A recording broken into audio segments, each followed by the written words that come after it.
We are back for Do This, Not That podcast presented by Marigold. And today we're talking about some tests that we ran. Some worked, some didn't work. So, as many of you know, we just put on a conference called Guru Conference. It was a really large scale virtual conference all about email marketing. And within that conference and leading up to that conference, we ran a lot of tests. I want to share some of the tests that worked, some of the tests that didn't work, and also how this ties into some of your overall marketing, because maybe it'll give you some ideas that you can try or pitfalls to avoid. So, the first thing that I think was super interesting was how we handled on demand and how that impacted people engaging with our content. So, in the world these days, everyone just makes everything always available. Like we've turned content into Netflix that, oh, you have a webinar? Great. It'll be available for you whenever you want to watch it. It's on demand always. And what do? Nobody shows up anymore. Attendance rates and show up rates for webinars and events is way down. And so we tried to figure out what are things that we could do to get people to show up. So this is our third year running Guru Conference. And in year one, we allowed for total on demand, like everybody else has for all their events. And our show up rate was 52% that year, 3 years ago, when we had on demand available as soon as it ended. And we thought that that show up rate was terrible. So we took a step back in year two and we said, okay, what can we do in year two? Where in year two, we had about 20,000 people register that we can get people to show up. So we said, you know what? Screw it, let's have no on demand whatsoever. And we promoted the fact there was going to be no on demand, and it helped, right? So in year two, we had a show up rate of 61%. That was a big jump from 52%. But along with that, we got hundreds of emails from very angry people saying it's just not right. You need to have on demand. You know, we have a life, we have work, we have things to do. We can't just dedicate all this time to your event. And I get that. So we did something this year, which I think is super interesting that we haven't really seen anywhere. And so we had 24,000 people register for Guru Conference this year, a virtual event. And we created something called Earned on Demand. And we promoted the fact that if you show up for 60 minutes anytime over the 2 days of the event, you will then get the on demand link. Well, as it turns out, that really worked. We had a 72% show up rate, which for a free event is incredibly high. And we got a ton of emails of people saying, oh, I want to make sure I got there for at least 60 minutes so I can get the on demand link. And then they end up staying for even longer. And so we love that. And in general, okay, what we have found, putting aside our event, there's some really interesting data that we've seen with all of our agency clients. So for our agency clients, we promote hundreds and hundreds of webinars all year long. And we're seeing a new thing that when you promote a webinar, for example, or any event, but when you promote a webinar and you say the on demand, it's only going to be available for 30 days following that webinar, as compared to it just being available ongoing in your resource area on your website. After doing a ton of tests, what we found is that when you make it available for only 30 days and you're telling people over and over again it's only available for those 30 days, it drives a 340% higher average watch rate over those first 30 days, which really matters because whatever you're presenting is usually pretty timely. So those first 30 days is really when you want that engagement.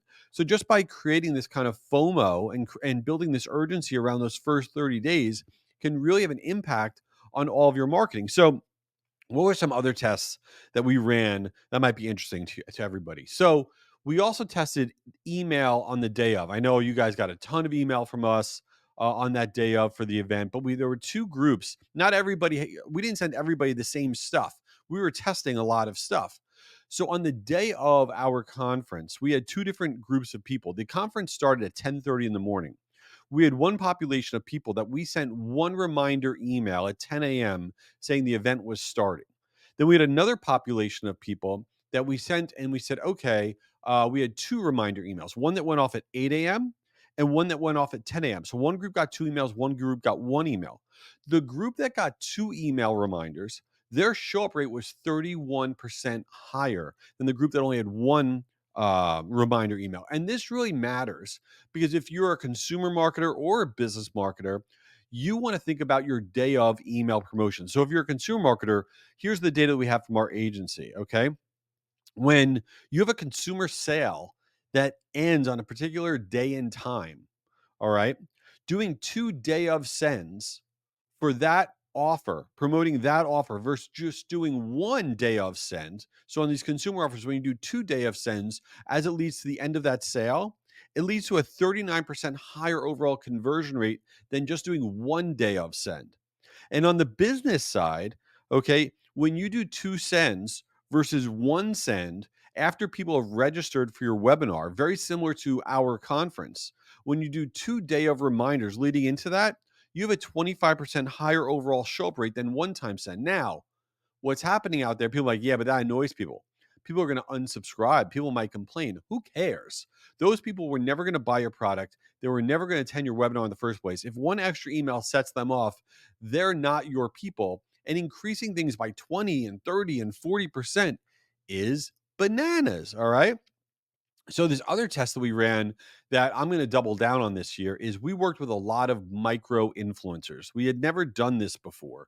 We brought on a number of different micro influencers to go out on social media and to say that they were excited about Guru Conference. And in every promo they did, these micro influencers, they would say that, they were a partner of ours and whatnot, and it drove a ton of registrations and from really the right people, right? The really good quality people that were registering for the event.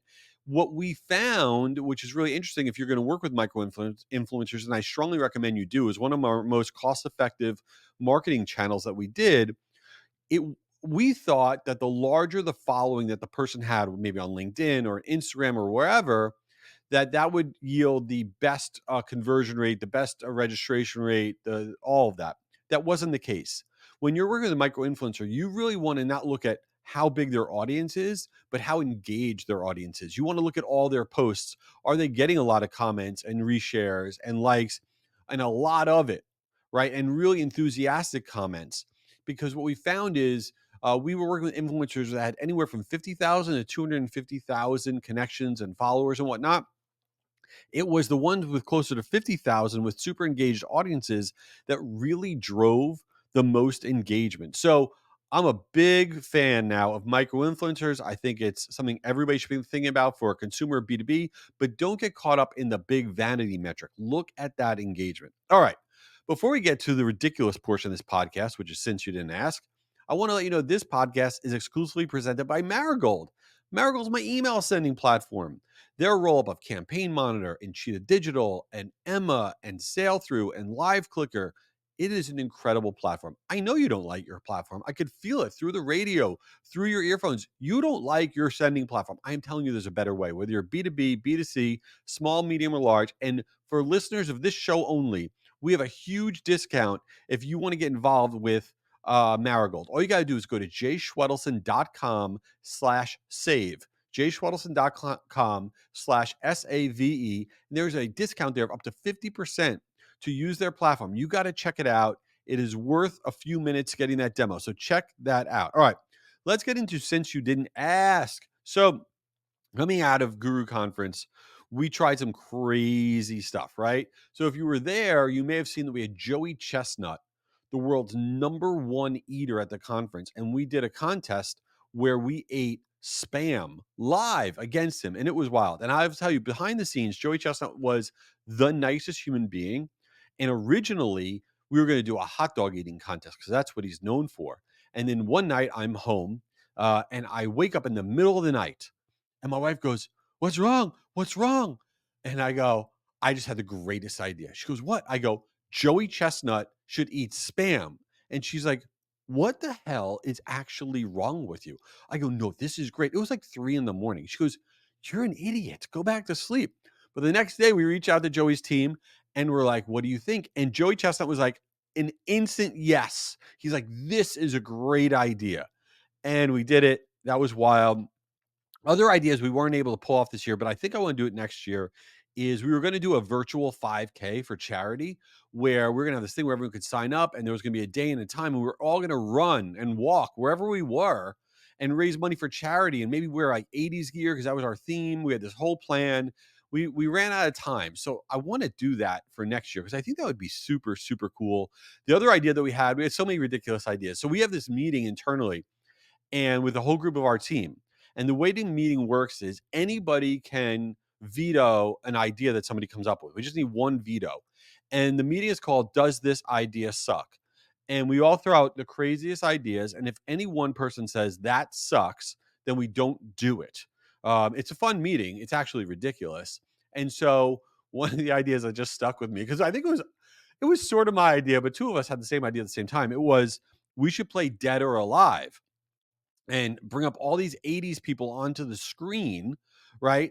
And then everybody in the chat, and we'd say, is this person, this celebrity, dead or alive? And everyone in the chat would say either dead or alive. And it cracked me up. I was like, this is a great idea. But we got like multiple people saying that sucks. That's a horrible idea. You cannot do that. So we never ended up playing dead, dead or alive. Which, by the way, we started putting together a list initially. There was a lot more people dead than alive. It was very, very sad. But the 80s was a very long time ago.